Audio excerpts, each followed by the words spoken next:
नमस्कार, आप देख रहे हैं मुद्दा गरम है। मैं हूं आपके साथ प्रीति रघुनंदन। इस वक्त की सबसे बड़ी खबर वैक्सीन अभियान को लेकर आ रही है। सूत्रों के मुताबिक 16 जनवरी से शुरू होने वाली दुनिया के सबसे बड़े टीका लगाने के अभियान की शुरुआत पीएम मोदी करेंगे। खबरों के मुताबिक पीएम मोदी इसी दिन कोविन ऐप भी लॉन्च करेंगे। वैक्सीन से जुड़ी एक बड़ी खबर है, ये जो जानकारी आपको हम दे रहे हैं, प्रधानमंत्री खुद इस ऐप का लॉन्च करेंगे। वो ऐप जो कोरोना वैक्सीन के अभियान में महत्वपूर्ण भूमिका निभाने जा रही है। 16 जनवरी से शुरू होने वाले दुनिया के सबसे बड़े टीकाकरण अभियान की शुरुआत प्रधानमंत्री मोदी करेंगे। खबरों के मुताबिक पीएम मोदी इसी दिन कोविन ऐप भी लॉन्च करेंगे। और वैक्सीन से जुड़ी एक और बड़ी खबर दिल्ली से। मुख्यमंत्री अरविंद केजरीवाल ने दिल्ली के लोगों को मुफ्त में कोरोना वैक्सीन लगवाने का ऐलान किया है।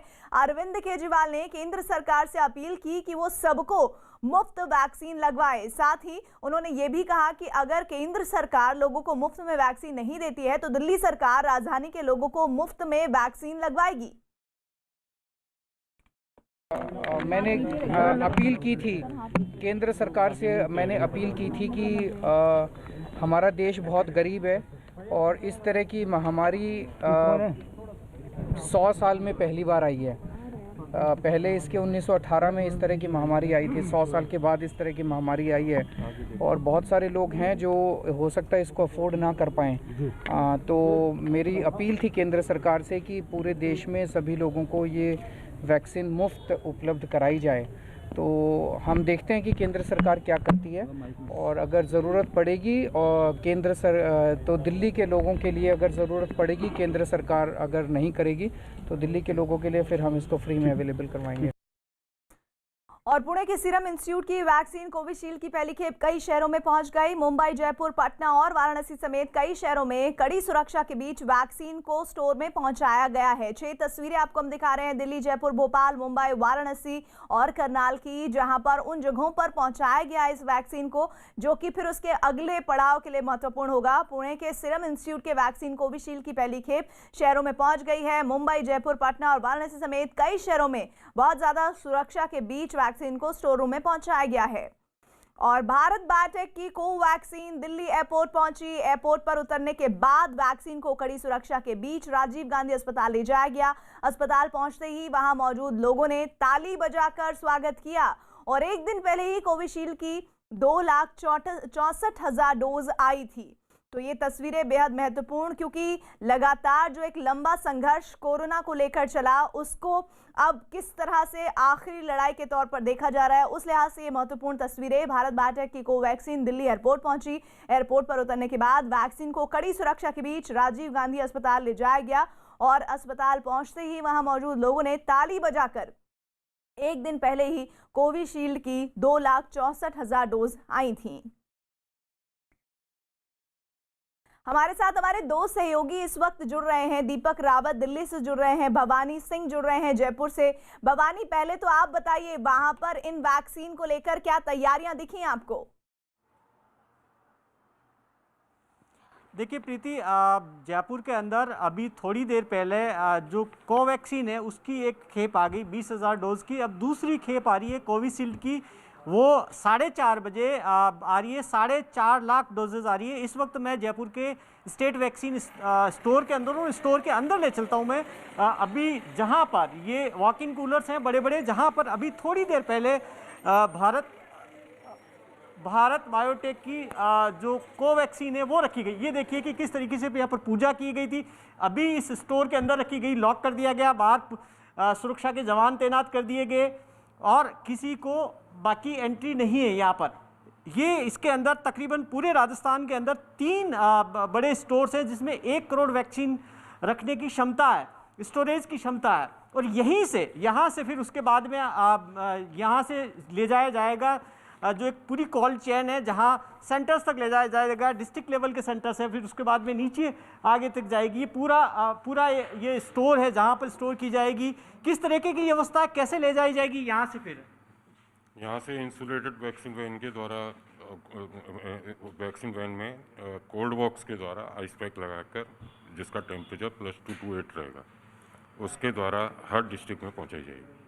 कितनी क्षमता है यहाँ पर आपके पास में रखने की? 26,000 लीटर की क्षमता है हमारे पास जो हम वैक्सीन रख सकते हैं। यानी कि अभी जितनी डिमांड है उतना आप रख सकते हैं, बिल्कुल उतना स्टोर कर सकते हैं। बिल्कुल। तो देखिए कि यहाँ से चलिए, ये पूरी अच्छी बात तैयारियां बताई भवानी आपने कि जितनी कंजम्पशन की उम्मीद की जा रही है उतनी वो चाह रहे हैं कि यहाँ पर मिले और मिल सकती है, इस बात की तैयारी दिख रही है। बड़ी खबर दिल्ली से 16 जनवरी से वैक्सीन लगने की खबर के साथ ही दिल्ली सरकार ने 10वीं और 12वीं क्लास के लिए स्कूल खोलने के आदेश जारी किए हैं। दिल्ली सरकार के आदेश के मुताबिक 10वीं और 12वीं के बच्चों के लिए स्कूल 18 जनवरी से खुलेंगे। ये फैसला इस साल होने वाली बोर्ड परीक्षा की तैयारियों को देखते हुए लिया गया है।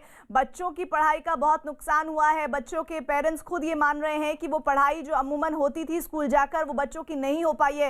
हालांकि ये जरूर सुनिश्चित किया गया है स्कूल के जरिए कि बच्चों की पढ़ाई पर असर ना पड़े, लेकिन बड़ी खबर यह है कि 18 जनवरी से दिल्ली में 10वीं और 12वीं क्लास के बच्चों के स्कूल खुलने जा रहे हैं। दो तस्वीरें आपको हम दिखा रहे हैं। 16 से वैक्सीन अभियान शुरू होगा, वहीं दूसरी तरफ 18 से स्कूल खुलेंगे। तो स्कूल खुलने के बाद क्या अभिभावक चाहते हैं कि उनके बच्चे इस दौरान, हालांकि अभी ये पूरा एक लंबा प्रोसेस है, 16 तारीख से वैक्सीन अभियान जरूर चल रहा है, लेकिन इस पूरे अभियान को खत्म होने में लगभग 2-2.5 महीने का वक्त जरूर लगेगा। दीपक रावत हमारे साथ जुड़ रहे हैं। दीपक, 16 तारीख से अभियान और 18 तारीख से 10वीं और 12वीं के स्कूल खोलना, ये स्कूल खोलने की प्रक्रिया अच्छी है, लेकिन लगता नहीं है थोड़ी सी जल्दबाजी है? प्रीति, जहां तक दिल्ली सरकार की बात करें तो दिल्ली सरकार के अधिकारियों को ये कहना है कि वैक्सीनेशन ड्राइव को देखते हुए ये स्कूल नहीं खोले जा रहे हैं, बल्कि साफ तौर पर उन्होंने ये कहा है कि मई में बोर्ड परीक्षाएं होनी है और उन पर काफ़ी ज़्यादा दबाव था कि जो बच्चे हैं वो तैयारियां ठीक प्रकार से नहीं कर पा रहे हैं, ऑनलाइन क्लासेस के जरिए वो तैयारियां नहीं हो पाती हैं। ऐसे में प्री बोर्ड एग्जाम होते हैं, प्रैक्टिकल एग्जाम होते हैं, और ऐसे में इनको ध्यान में रखते हुए अब ये तैयारी की गई है कि जल्द ही इनके लिए स्कूल खोला जाए। 18 तारीख की तय कर दिया गया कि 18 तारीख से बच्चे स्कूल जा सकते हैं, लेकिन एक कंडीशन ये होगी कि जब तक जो पेरेंट्स हैं वो लिख के नहीं देंगे कि हम अपने बच्चों को स्कूल भेजना चाहते हैं, तब तक बच्चे स्कूल नहीं जा सकते, ना उनको लिया जाएगा। तो साफ तौर पर ये पेरेंट्स के ऊपर डिपेंड करता है कि वो अपने बच्चों को स्कूल भेजना चाहते हैं या नहीं भेजना चाहते हैं। लेकिन ये साफ है कि बोर्ड परीक्षाओं की तैयारियों के चलते ये फैसला लिया गया है कि जो बच्चे हैं 10वीं और 12वीं के जो बोर्ड परीक्षाओं में बैठेंगे वो तैयारी कर सकें, उनकी तैयारी अच्छे से हो सके।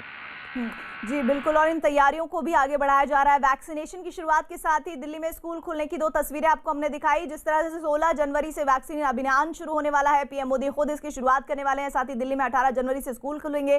परीक्षा और प्रैक्टिकल को देखते हुए दीपक बता रहे हैं कि ये फैसला बहुत महत्वपूर्ण है। मध्य प्रदेश की राजधानी भोपाल में भी कोरोना वैक्सीन की पहली खेप पहुंच गई है। स्वास्थ्य विभाग के अधिकारी सुबह से ही वैक्सीन को रिसीव करने के लिए एयरपोर्ट पर मौजूद थे। वैक्सीन आने के बाद इसे वैन में रखा गया और स्वास्थ्य विभाग की टीम वैक्सीन लेकर राज्य के स्टेट वैक्सीनेशन सेंटर पहुंची। लोगों को वैक्सीन देने के लिए स्वास्थ्य विभाग की ओर से पूरी तैयारियां कर ली गई हैं। उम्मीद की वैक्सीन भोपाल आ गई है। मध्य प्रदेश के लिए जो तमाम सेंटर बनाए गए हैं यहाँ पर भोपाल में, देखिए आप, जो वैक्सीन है कोविशील्ड जो वैक्सीन है यहाँ पहुँची है कोरोना की, और यहाँ से भोपाल से दूसरे सेंटर पर भेजी जाएगी। लंबा इंतजार के बाद मार्च से आम आदमी की ज़िंदगी पटरी से उतरी हुई थी, उसके बाद अब जाकर कोरोना वैक्सीन यहाँ पर लोगों के सामने है। और ये कोरोना वैक्सीन का यहाँ पर ड्राई रन मध्य प्रदेश में पूरा हो चुका है। इसके साथ ही 16 तारीख से वैक्सीन लगाने का काम शुरू होगा। देखिए करीने से यहाँ पर रखी जा रही है वैक्सीन, और यहाँ पर वैक्सीन को यहाँ इसके बाद यहाँ पर जो रेफ्रिजरेशन का जो सेंटर है वहाँ ले जाया जाएगा, और यहाँ से वैक्सीन को दूसरे सेंटर्स पर भेजा जाएगा।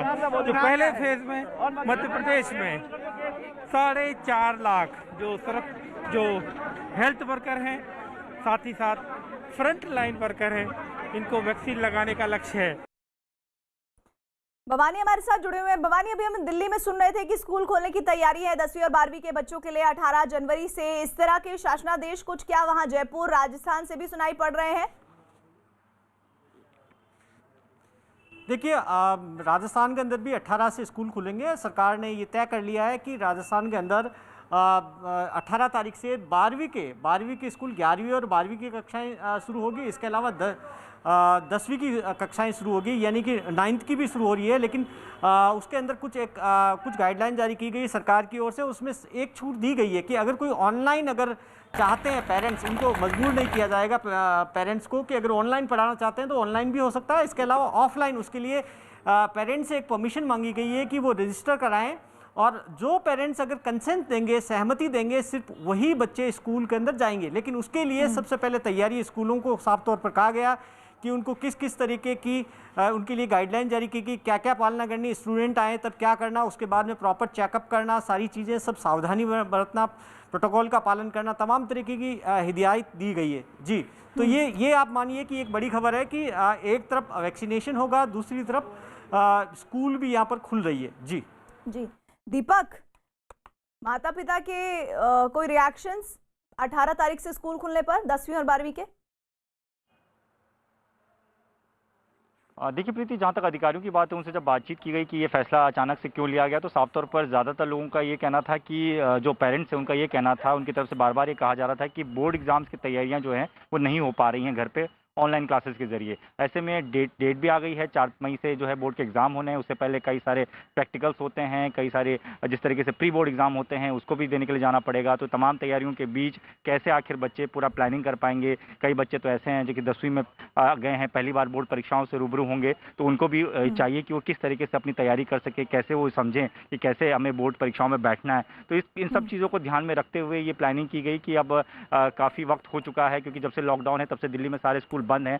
तो अब ये तैयारी की गई है कि 18 तारीख से स्कूल खोल दिए जाए और सिर्फ बोर्ड परीक्षाओं में जिन बच्चों को बैठना है उनके लिए खोले जाए। लेकिन ये भी साफ कर दिया है कि अगर कोई पेरेंट्स को लगता है कि उसके बच्चे जो हैं वो अभी स्कूल उनको नहीं जाना चाहिए, अभी इतनी तैयारियां नहीं हुई है, अभी कोरोना के मामले भी बढ़ रहे हैं, तो ऐसे में उनका ये कहना है कि जब तक एक हामी नहीं भरी जाएगी, एक फॉर्म उनको दिया जाएगा, उनको भरना होगा।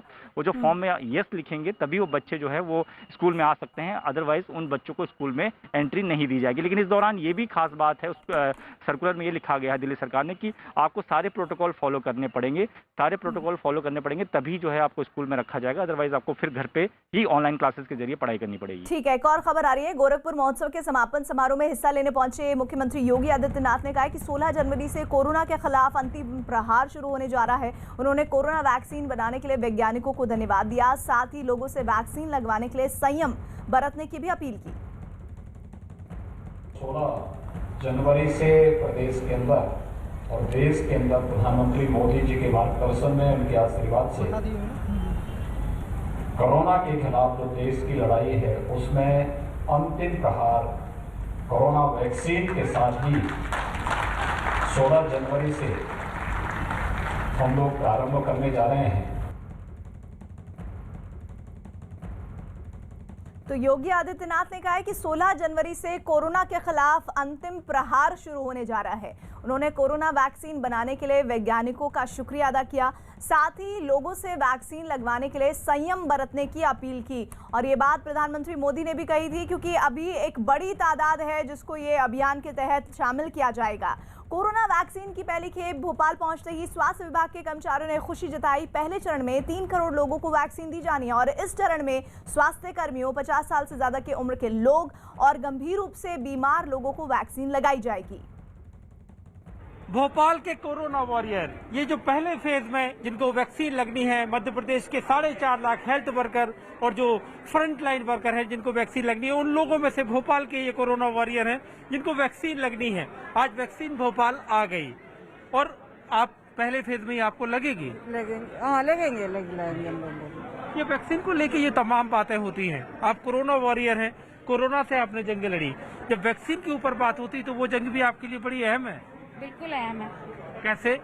क्योंकि सब लोग बोलते हैं ये वैक्सीन से साइड इफेक्ट है, बट हमको लगता है ये वैक्सीन से साइड इफेक्ट नहीं है। मामूली थोड़ा फीवर आता है, पर ये हम लोग के लिए प्रोटेक्शन करती है। प्रोटेक्शन करती है। कोरोना वॉरियर चाहेगा कि लोगों तक सही मैसेज पहुंचे, ये वैक्सीन आपकी जिंदगी बचाने के लिए है। हाँ बिल्कुल, ये 100% सेफ है और वैक्सीन बचाने के लिए है। जिंदगी हमेशा ये रहता है और हमारे भारत ने इस चीज में पहल की है और आज पहली बार भोपाल में पहुंची है और वो भी ये संभागीय कार्यालय में स्टोर में, वैक्सीन स्टोर में, यहाँ से डिस्ट्रीब्यूशन होगा। तो ये ऐतिहासिक पल है।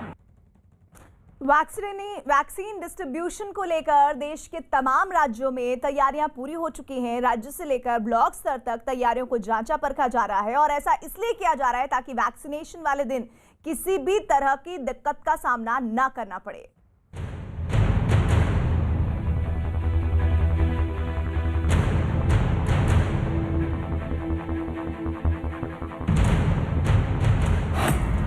कोरोना के खिलाफ सबसे बड़ी जंग,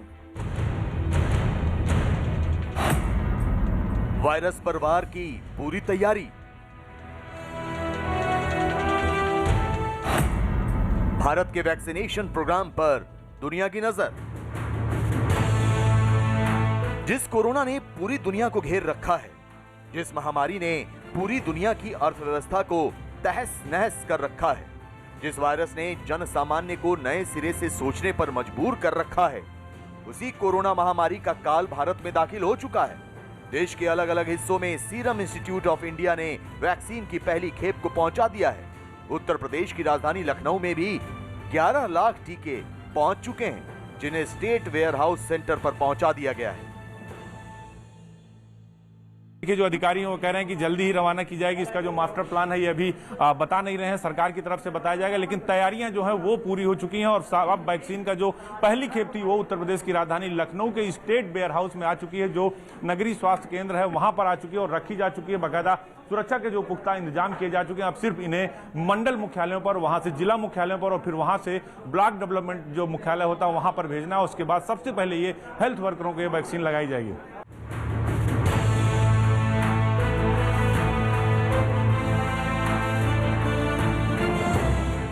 देश में वैक्सीन को लेकर एक खास तरह का प्लान तैयार किया गया है। इस प्लान को समझने के लिए लखनऊ का उदाहरण लेते हैं। सबसे पहले वैक्सीन 18 मंडल मुख्यालयों तक पहुंचेगी। मंडल मुख्यालयों से ये वैक्सीन जिला मुख्यालयों तक भेजी जाएगी। जिला मुख्यालय से वैक्सीन ब्लॉक मुख्यालय तक भेजी जाएगी। जहां भी वैक्सीन को स्टोर किया गया है वहां वैक्सीन की हिफाजत के लिए भी तैयारियां पूरी कर ली गई हैं। 52 केंद्रों पर ये हेल्थ वर्कर्स को हम लोग 16 तारीख को सुबह से शुरू करेंगे।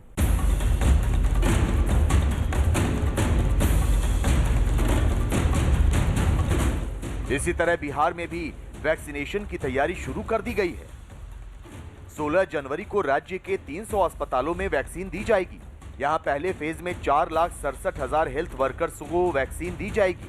यहां 5,49,000 डोज को स्टोर किया गया है।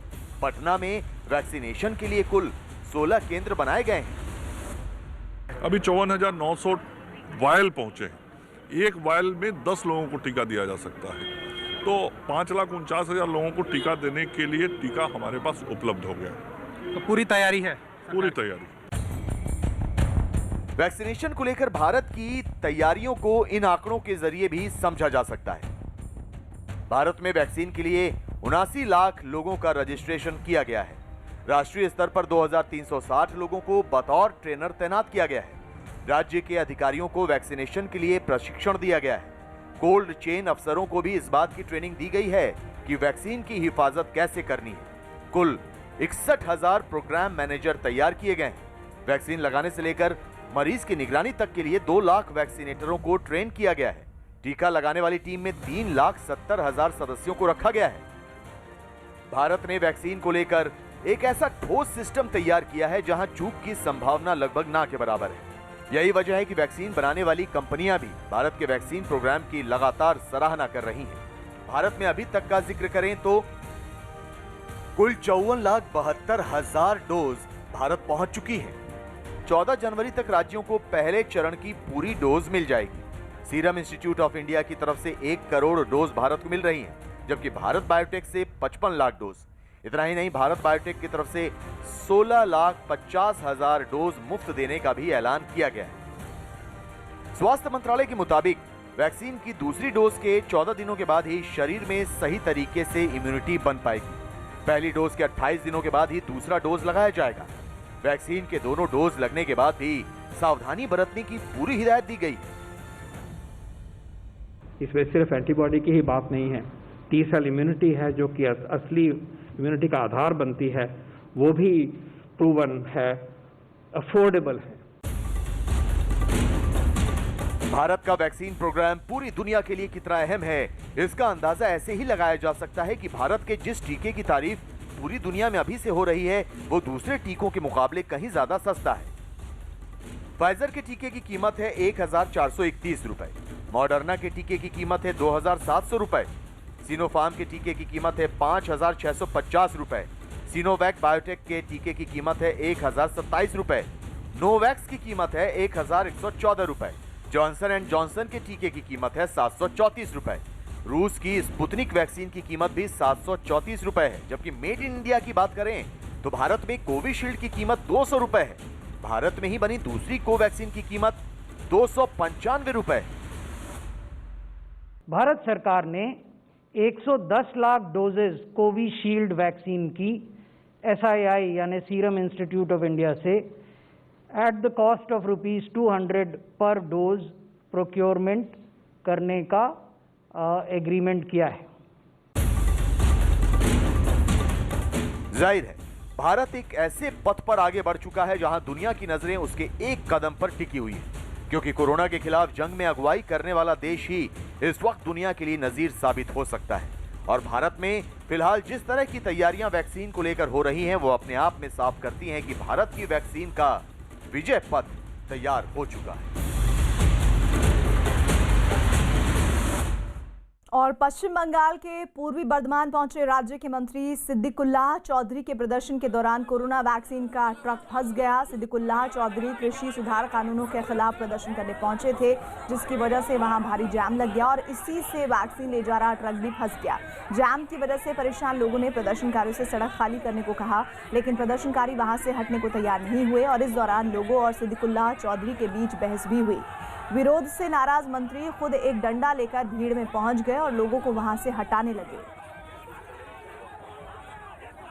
दो तस्वीरें आपको हम दिखा रहे हैं। दरअसल ये तस्वीरें हैं पश्चिम बंगाल की, जहां पर प्रोटेस्ट में जो लोग मौजूद थे वहां पर उस बीच पहुंच गए थे राज्य के मंत्री सिद्दीकुल्लाह चौधरी, जो कि प्रदर्शन के दौरान कोरोना वैक्सीन का वहां ट्रक भी फंस गया, जिसकी तस्वीरें इस वक्त आप स्क्रीन पर देख रहे हैं। कोरोना महामारी ने आपसी सहयोग की भावना को एक नई मजबूती दी है, ताकि पूरे देश में लोग एकजुट होकर इस संकट का मुकाबला कर सकें। जल्द ही टीकाकरण अभियान भी शुरू होने वाला है और हम सबको मिलकर फिर से इस वायरस को हराना है। और इस लड़ाई में नेटवर्क 18 भी हर कदम पर आपके साथ है। हमारे अभियान संजीवनी और शॉर्ट ऑफ लाइफ का भी यही मकसद है कि कोई सुरक्षित नहीं अगर हर कोई सुरक्षित नहीं। नेटवर्क 18 के इस पहल का उद्देश्य है हर भारतीय की वैक्सीन तक पहुंच हो। अगले कुछ दिन में हमारी ये पहल कोरोना के खिलाफ लड़ाई में जन आंदोलन बनकर उभरेगी।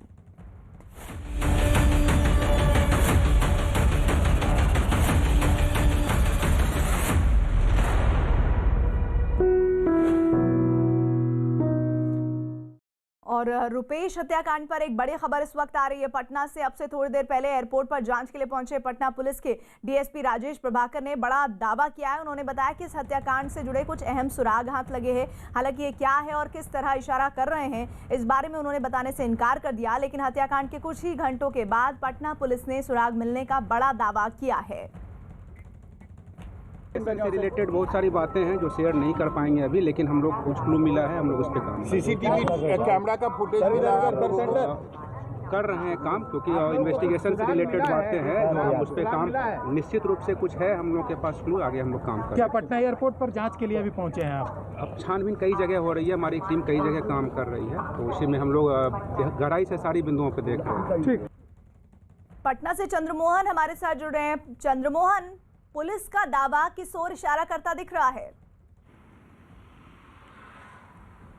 बिल्कुल साफ तौर पर जो डीएसपी एसआईटी के टीम में मौजूद हैं, उन्होंने ही जब एयरपोर्ट पर जांच के लिए पहुंचे थे तो कहा है साफ तौर पर कि जो उनको कुछ क्लू मिला है। मतलब साफ है कि जो सीसीटीवी पुलिस को बरामद हुआ है उसमें 2 लोग भागते हुए देखे गए हैं और यकीन पुलिस को है कि हो सकता है कि यही जो 2 बदमाश हैं ये इस घटना को अंजाम दिए हैं। ऐसे में पुलिस पूरे मामले की जांच कर रही है और इसमें 2 टीमें बनाई गई हैं। एक तरफ एसआईटी है तो दूसरी तरफ एसटीएफ की टीम है। एसआईटी की टीम में जो पटना के सेंट्रल एसपी जो हैं, सिटी एसपी विनय तिवारी, वो उसको लीड कर रहे हैं। 2 डीएसपी हैं, 3 उसमें दरोगा है, जबकि जो एसटीएफ की टीम है उसमें वरीय अधिकारी खुद मॉनिटर कर रहे हैं। ऐसे में समझा जा सकता है कि पुलिस के लिए रुपेश हत्याकांड एक बड़ी चुनौती है। ऐसे में इस पूरे मामले की कल से ही लगातार तफ्तीश चल रही है और माना जा रहा है कि इसका जल्द ही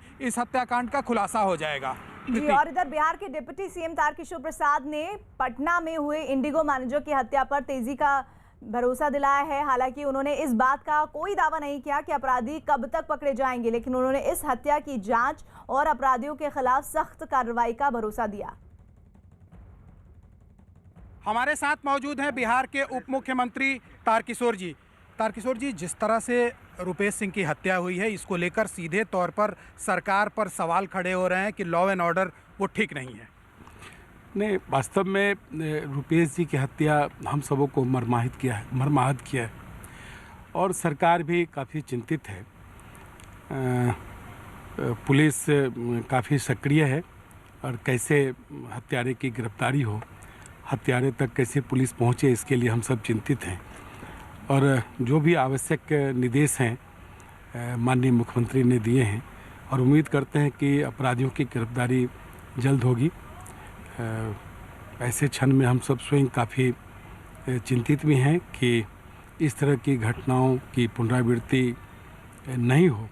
इसके लिए जो भी पुलिस स्तर पर या कानून व्यवस्था को और बेहतर करने के लिए प्रयास किए जा सकते हैं, माननीय मुख्यमंत्री जी के नेतृत्व में हम सब कर रहे हैं। कब तक उद्भेदन हो जाएगा इस हत्याकांड का? नहीं, निश्चित तौर पर देखिए, ये तो अनुसंधान से जुड़ा हुआ विषय है, इसलिए इसकी समय सीमा नहीं दी जा सकती है, लेकिन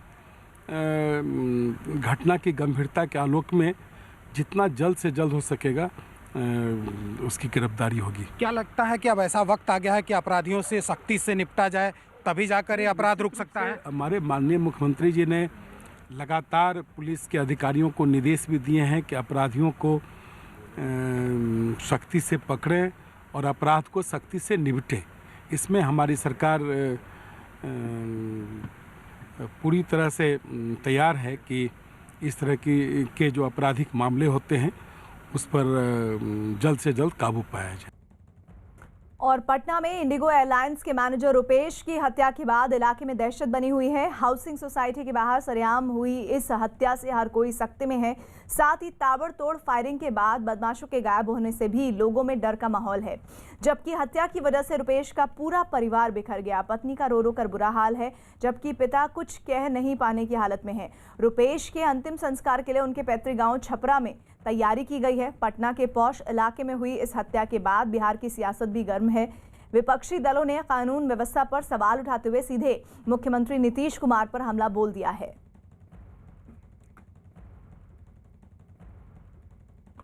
चंद्रमोहन हमारे साथ, हमारे सहयोगी जुड़े हुए हैं। चंद्रमोहन, वाकई में इस तरह की घटना अगर होती है तो कानून व्यवस्था पर सवाल उठना लाजमी है। ऐसे में सत्ता पक्ष के जरिए किस तरह की बयान दिए जा रहे हैं? अभी तारकिशोर जी को तो हमने सुना, वो कह रहे हैं कि जल्द ही इस मामले में कार्रवाई और तेज की जाएगी और मुजरिम जो होंगे वो सलाखों के पीछे होंगे। बिल्कुल, देखिए, सत्ता पक्ष की ओर से साफ तौर पर यह कहा जा रहा है कि बिहार में कोई अपराध करके बच नहीं सकता है और जो एसआईटी और एसटीएफ की टीम की गठन की गई है वो लगातार इस पूरे मामले की जांच कर रही है और इसको लेकर जो भी पकड़े जाएंगे उनको सलाखों के अंदर तक पहुंचाया जाएगा। वहीं विपक्ष सीधे तौर पर सरकार को सवालों के घेरे में खड़ा कर रहा है कि आखिर बिहार में क्या हो गया है। मुख्यमंत्री नीतीश कुमार खुद मॉनिटरिंग करते हैं, खुद कई बार बैठकें करते हैं अधिकारियों के साथ और बिहार में एक के बाद एक हत्या हो रही है। और रुपेश सिंह जो पटना इंडिगो एयरपोर्ट के मैनेजर थे, उनको जब घर पहुंचे थे उस समय अपराधियों ने छलनी कर दी। साफ तौर पर सीधे तौर पर यह जो है लॉ एंड ऑर्डर को लेकर सवाल खड़े हो रहे हैं। तो ऐसे में विपक्ष जो है वह सरकार को घेरने की कोशिश कर रही है, तो वहीं सत्ता पक्ष साफ तौर पर यह कह रहा है कि इस पूरे मामले में जो भी दोषी होंगे, जो भी आरोपी होंगे वो बख्शे नहीं जाएंगे। लेकिन इस दोनों के बीच में कहीं ना कहीं लोगों के मन में इस बात को लेकर शंका जरूर है कि जो लोग भी रात में घर से बाहर निकलते हैं वो वक्त पर वापस आ जाएं या फिर उनके साथ कुछ ना हो, इसको लेकर सरकार को जरूर गारंटी मुद्दा जरूर मिल गया है। चंद्रमोहन, इधर इंडिगो के मैनेजर रुपेश सिंह का शव जब पटना से उनके गांव पहुंचा तो इलाके में मातम पसर गया। गांव में हर घर का चौका चूल्हा बंद हो गया और गांव में चित्कार की आवाज गूंजने लगी। रुपेश सिंह की मौत पर किस तरह उनके गांव में हर तरफ दर्द की लहर फैल गई, देखिए हमारी रिपोर्ट।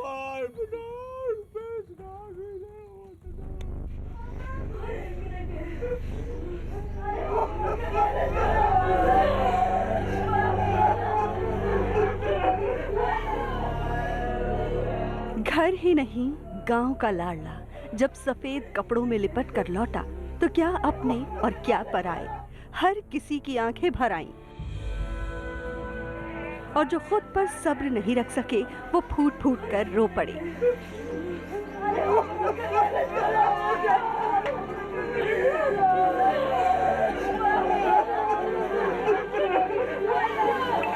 कौन किसे दिलासा दिलाए और कौन किसके आंसू पोंछे।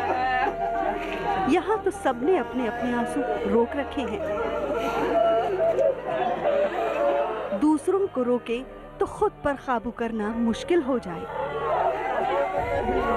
घर वालों के लिए ये आसमान सिर पर टूटने जैसा था।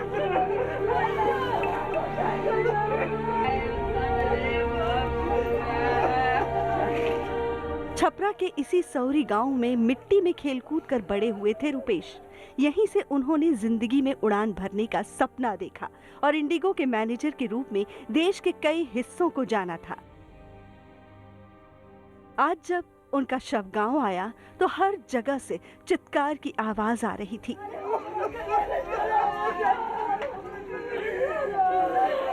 और इसी चित्कार में एक ऐसी आवाज थी जिसके बुढ़ापे की लाठी टूटी थी, और वो थे रुपेश के पिता।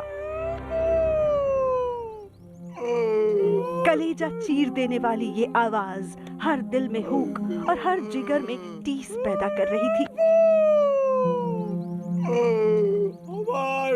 तो कई चेहरे बुझे बुझे नजर आए और पूरे गांव में मातम का मंजर दिखा। हर किसी को इसी बात का मलाल है कि जहां से बिहार की सत्ता चलती है उस जगह से महज कुछ मीटर के फासले पर अगर उनके गांव का चिराग बुझ जाए तो वो किससे शिकायत करें और किससे इंसाफ की उम्मीद। बहुत दर्दनाक घटना है। और यदि वहाँ सरकार के होते हुए जहाँ विधानसभा, जहाँ सीएम बैठते हैं, जहाँ डीजीपी बैठते हैं, उसे 200 गज की दूरी पर निर्मम हत्या हुई है और अपराधी मार कर खुलेआम नहीं चले गए, तो ये तो बहुत निंदनीय बात है सरकार। जिस राज्य के मुख्यमंत्री को ही जनता ने सुशासन बाबू नाम दिया हो, जिस जगह से कुछ ही दूर बिहार की विधानसभा हो, जहां से पटना के आला अधिकारियों के घर जाने में चंद मिनट लगे, ऐसे सुरक्षित इलाके में शाम ढलने और रात गहराने से पहले ही किसी की हत्या हो जाए तो सवाल तो उठेंगे ही। हालांकि गांव वाले अभी हत्याकांड पर गुस्सा भी नहीं जता पा रहे हैं। उनका मातम इतना बड़ा है कि उन्हें इस वक्त भी केवल रुपेश की अच्छाइयां ही याद आ रही हैं। सामाजिक कार्यकर्ता थे, समाज के प्रति हर 24 आवर्स रहते थे, सेवा में करते हैं। बहुत दुख की बात है कि वहाँ दरवाजे पे चढ़ के गोली मार दिया गया। रुपेश को जानने वालों के हर शब्द से दर्द दस्तक दे रहा है। हर कोई किसी तरह खुद पर काबू रख पा रहा है।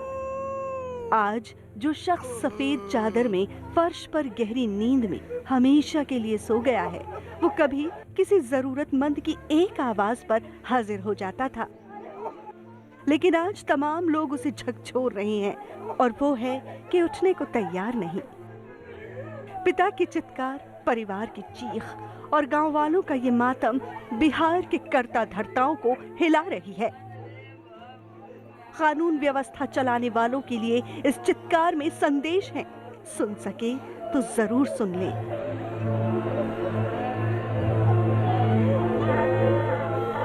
हत्याकांड की जानकारी मिलते ही जांच के लिए एसटीएफ के अधिकारी उनके घर पहुंचे हैं और वारदात वाली जगह का मुआयना भी किया है। पुलिस ने रुपेश सिंह की कार में मिले मोबाइल को भी खंगाला और उस शख्स से भी पूछताछ की जिससे आखिरी बार रुपेश की बात हुई थी। पुलिस ने इलाके के सीसीटीवी कैमरों की फुटेज भी खंगाली। शुरुआती जांच के बाद पुलिस को शक है कि हत्या को पेशेवर अपराधियों ने अंजाम दिया है।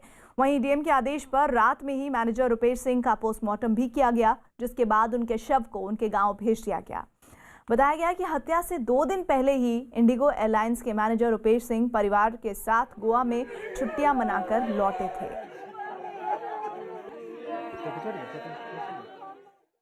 इंडिगो के मैनेजर रुपेश सिंह की हत्या पर पटना में जबरदस्त नाराजगी है। मैनेजर रुपेश सिंह बेहद जिंदा दिल किस्म के इंसान थे और उनके कई नेताओं से भी बहुत अच्छे रिश्ते थे। रुपेश सिंह की हत्या के बाद कई नेताओं के बयान आए हैं और खास बात यह कि राज्य की कानून व्यवस्था पर सवाल उठाने वालों में विपक्ष के साथ ही सरकार में सहयोगी बीजेपी भी है। आरजेडी ने रुपेश हत्याकांड की जांच कोर्ट की निगरानी में कराने की मांग की है और इस बीच जेडीयू ने दावा किया है कि हत्यारे जो भी होंगे, जहां भी होंगे, उन्हें कानून के हवाले किया जाएगा। इंडिगो के मैनेजर की हत्या पर पटना में गुस्सा, रुपेश हत्याकांड पर सियासी बयानबाजी, बीजेपी और विपक्ष के निशाने पर नीतीश कुमार।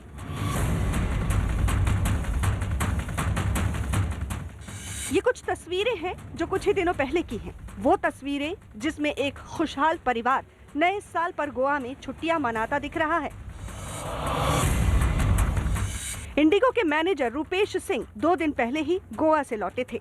सुबह पत्नी ने हंसकर दफ्तर के लिए विदा किया था और शाम को उनका इंतजार अपार्टमेंट के दरवाजे पर एक के बाद एक कई गोलियों की आवाज से खत्म हुआ।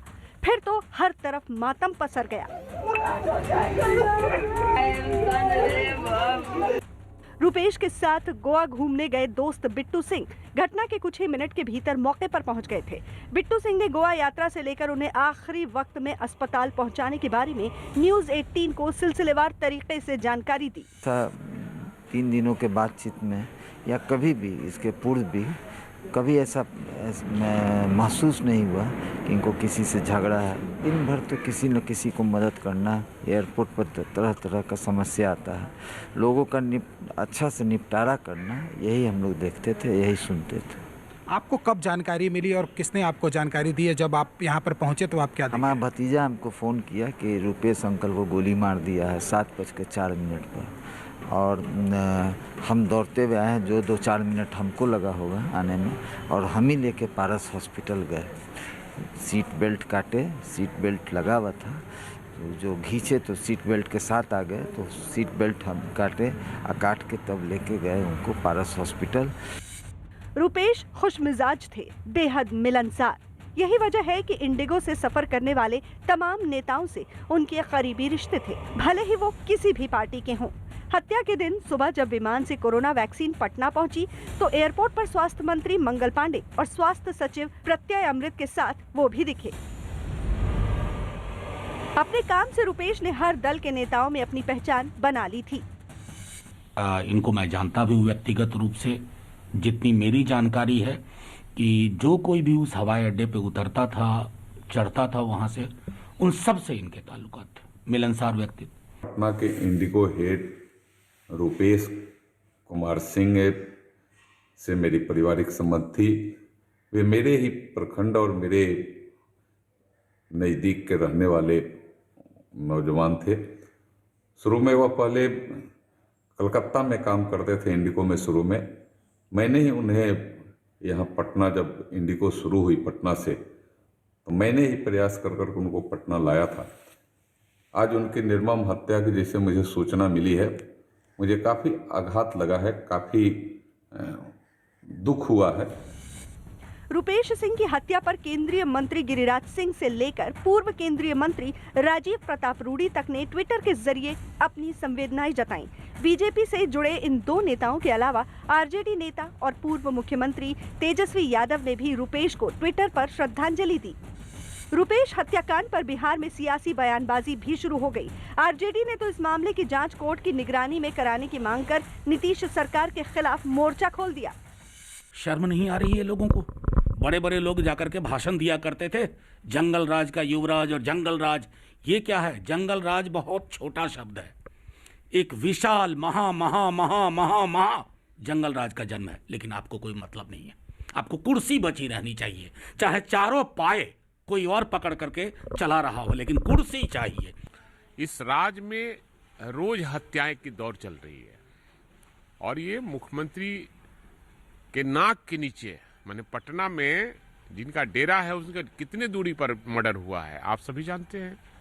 लॉ और ऑर्डर का मामला खत्म हो गया है, कानून व्यवस्था खत्म हो गया है, चरमरा गया है और ये सरकार केवल अपनी कुर्सी बचाने में लगी हुई है। लेकिन सवाल विपक्ष का नहीं है। चौंकाने वाली बात यह है कि रुपेश हत्याकांड को लेकर सरकार में सहयोगी बड़ी पार्टी बीजेपी के नेता भी आंखें तरेर रहे हैं। लॉ एंड ऑर्डर स्थिति और करप्शन की प्रधानता बिहार में बढ़ गई है और लॉ एंड ऑर्डर के बारे में कोई कंट्रोल नहीं रह गया है और अभी जो पुलिस तंत्र है उसके ऊपर कोई पकड़ हमारी सरकार की दिखाई नहीं दे रही थी, जबकि अपेक्षाएं हमारी थी कि चौथे बार प्रधानमंत्री मुख्यमंत्री बने हैं हमारे नीतीश जी, कड़ाई से पालन करेंगे, निर्मोही होकर काम करेंगे, राजनीति से ऊपर उठेंगे और बिहार की जनता के लिए सोचेंगे।